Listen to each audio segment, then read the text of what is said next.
Hello, welcome back to the Evergreen RX. I'm your host, Hayden, licensed mental health therapist, Cancer Moon, and the first to get deep at any party.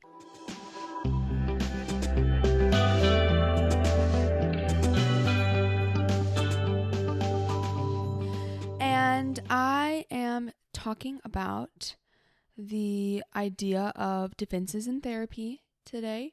So this is kind of an extension off of my Minidose 15. If you haven't listened to that, I'll have it linked below. But that's where I kind of talk about, should I go to therapy? Is it a right fit for you? Spoiler alert, I don't think it is for everybody. But if it is, if you listen or you're already in therapy and you know it's kind of what you need right now, then this episode can help with getting past some of those common defenses in therapy, things that can kind of block us from going a little bit deeper, and maybe things that make us feel like we can't be authentic or we're like scared of being vulnerable, and all that's so common. And I also want to take a little bit of time to bust some of your guys' LBs, limiting beliefs, and talk about some of those common narratives around, like, it's what I'm dealing with is cliché, or it's not important enough, or I should just be able to get over it, I'm being overdramatic, the therapist will judge me, I don't know how to be any different. So I'm gonna bust some of those for you as well, because man, if I had $1 for every time I heard someone say one of those LBs, I'd be rich. And doesn't make him any less valid, but really the first thing I ever feel or think when these beliefs are coming up for people is like, damn, like, this is so much, we've gotten so much messaging around like our feelings and the importance and the validity of what we experience, and like it gets in our heads, and it's just so disappointing because those things are not true. And so yeah, I'm hoping I can maybe bust those a little bit too. But man, it's tough to open up, right? Like, I've been in therapy for a long time. I talk about this all the time, but like, I've been in therapy for a long time, and I still struggle with opening up, guys. It would shock you. There's these defenses, like there are these blocks and protective things inside of me that are just like so scared about someone really getting to see me, and like even get freaked out by like the pure attention and like the white hot light of my therapist, that they're paying so much close attention to me, and that can like really start to get me nervous when I'm like, oh my god, you're truly looking me in the eyes, and like you're listening to every word I'm saying, and you care so deeply, and oh, this makes me uncomfortable for whatever reason. So I'm like in the same boat. I'm really like, probably this episode is coming up for me because I have been personally working on this so much in the past year, being like, Hayden, dude, like you're so like scared to be just like fully open and out there and vulnerable. And I noticed this too with the podcast, like it's so uncomfortable to talk about things in more specific terms, not just like generalities. That's like kind of lets me be distant from it. And so I totally get it, and I've done a lot of thinking and also a lot of learning personally on working with defenses. And the first thing I want to say is, even right now, I'm giving myself a little hard time, or I'm almost like cringing, like how with being a therapist and like steeping in this and also doing all my own work, do I still struggle? But I got to take my own advice, which is the first kind of thing is being like, okay, these defenses are here for a reason. They serve a purpose, or else they wouldn't be here. So whatever it is, if you like project or you defend with humor and you just like to keep things light, or you kind of go MIA in a relationship when it's feeling like it's getting too close, or you push people away by getting angry and saying things that you don't really mean, whatever it looks like for you, it's there for a reason. And believe it or not, which sometimes it's hard to believe, it is serving a purpose. There's something in your body and in your mind that's saying it's safer to keep people at a distance. It's safer to, close off right now. It's safer to keep people from really getting to see the real me. Whatever it is, we don't do these things if it just feels like there's no point to it. And that's part of the work of therapy, is like getting to the place where we can replace some of these defenses or just relax them to, kind of update the system on like, do I need to be this guarded? Yes, I've been hurt in the past, and these defenses developed out of a good place, out of a place of survival and my brain doing what it needed to do. But do I need them to the same extent anymore? Am I still dealing with the same threats, or is it actually just keeping me from feeling close and in connection with people, which is what I so desperately crave? And so where my brain goes is kind of like, my brain always goes to questions first. You guys probably know this at this point, but there's things to kind of start thinking about. Like, what is it like to trust the process of therapy? What is it like to trust someone else to take care of you? In therapy, like the therapist's job is to take care of you in a sense, to hold the space, to kind of hold that strength, and to really to walk by your side through things that are really scary. What is it like to have someone do that and be willing to do that? And I know some of you bitches are going to say, well, they're paid to do it. It's their job. I would also have a lot of money if I had $1 for every time somebody said that to me. And it's like, yes, it is their job, but it doesn't negate the fact that that is still another living, breathing human being sitting with you, going through things with you, and kind of entraining their brain and their empathy with yours, which is so valuable. And it doesn't mean that just because it's their job that it's, run of the mill to them either. Just because a surgeon's job is to do surgery and to save lives, does it take away from the personal impact they feel from saving someone's life? No. I would hazard a guess that it doesn't. So, seeing what is it like to like soften into that, to know that this person really is there to carry some of the weight with you. And ask questions if you want to ask questions. Need clarification if you want to know what's going on in this space. That's okay. If that's what you need to feel safe, ask those questions, engage. Name your defenses in the room too. This can be something very helpful. Just being like, hey, I notice right now when we're talking about this that I want to run out of the room. I'm getting really shut down. I feel like I want to give you the answer that I feel like you want to hear. That stuff is fodder for therapy. That's so good.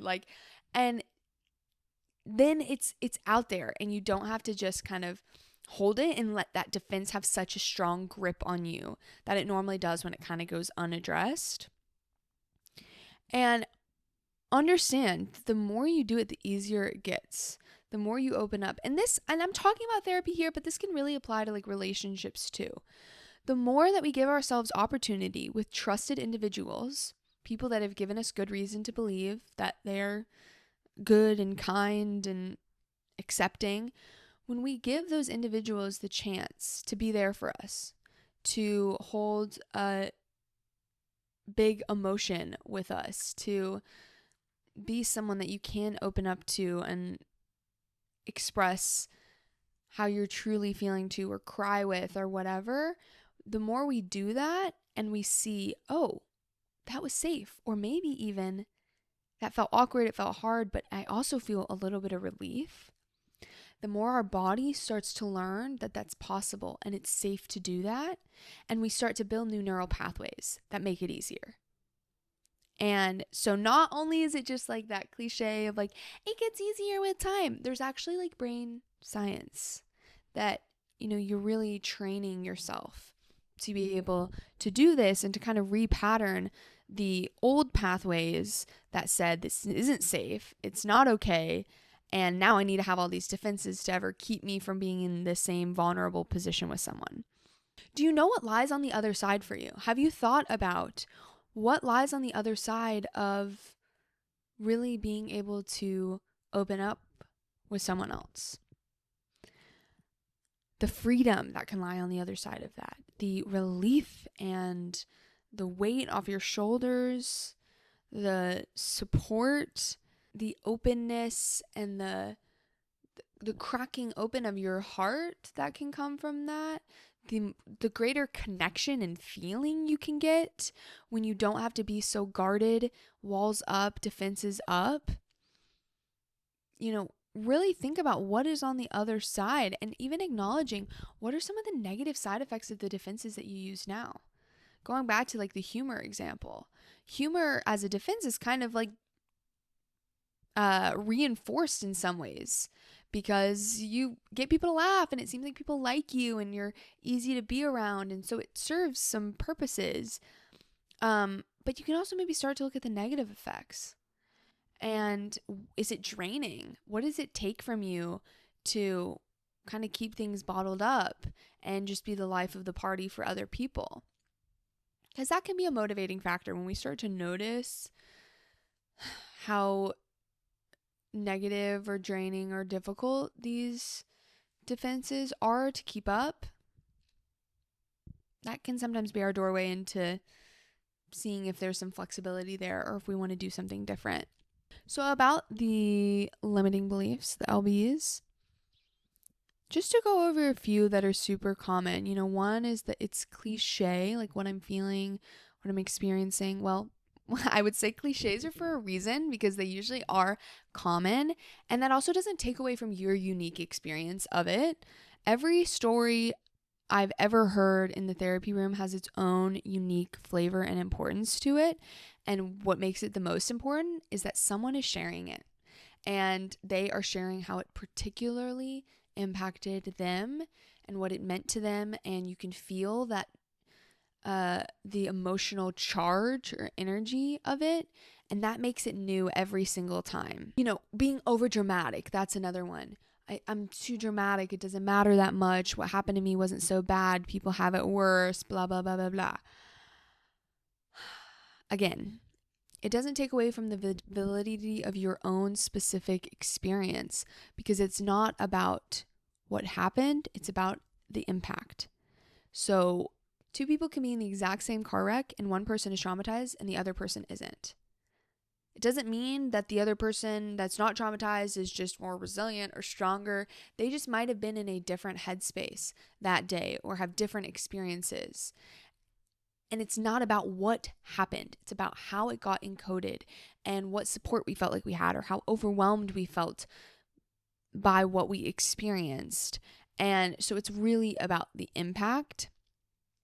And if the kid pulling on your hair and bullying you in elementary school was highly impactful for you and stuck with you, then it's stuck with you, and that matters. And we don't have to get too into the weeds of why that is. We just know that it matters. And the body doesn't lie. There's the cliche of like, you will judge me, the therapist will judge me. Man, if your therapist judges you, get a new one.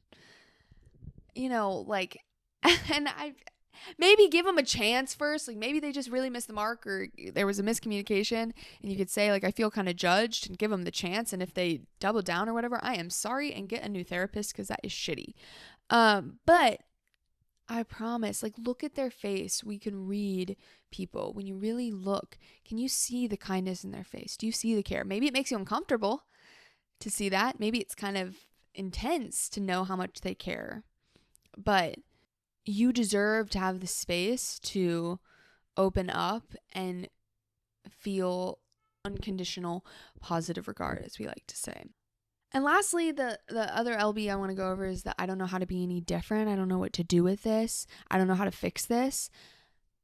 One, it's not about fixing things. It's really, a lot of times, it's about being with the things that we've gone through or what we're feeling, being present with them. And also, you don't have to know what to do with it. You don't have to know because you're not alone with it anymore, and your therapist might know what to do with it, or you guys will figure it out together. So you don't have to know, you don't have to have all the answers.